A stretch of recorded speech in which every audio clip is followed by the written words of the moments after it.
Hello. શું તમે ઉપરા Chhapri phone પર ફોન આવે શાકભાજી લેવા ગઈ હતી? બસ ચિંતા થાય કે નહીં? અરે આજે તો ગજબ થઈ ગયો. હું કરી આવી? દૂધી છે ને દૂધી, હા એ 20 રૂપિયાની 500 હા અને 30 રૂપિયાની કિલો. 40 ની થાય ને કિલો તો. એ જ મને શાકભાજી વાળો એ જ સમજાવતો હતો કે આ કેવું છે, મોટા મોટા મોલ વાળા ખરા ને હા એ આવું કરે. અચ્છા, એટલે કે હું એની પાસેથી શીખી ગયો હું શીખ્યો.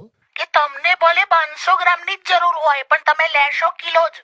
વાહ, ક્યાં વાત હે. પછી ત્યાં શું કર્યું? મેં કિલો લઈ લીધી. આટલું પેલા સમજાયું તોય? પણ 10 રૂપિયા બચ્યા ને.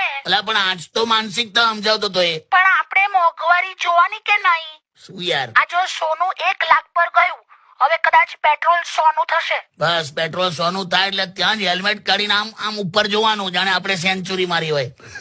પણ આ વાતને દૂધી સાથે શું લેવા દેવા? શું? આપણે મિડલ ક્લાસ છે અને મિડલ ક્લાસ નો ફાયદો એ છે કે ગમે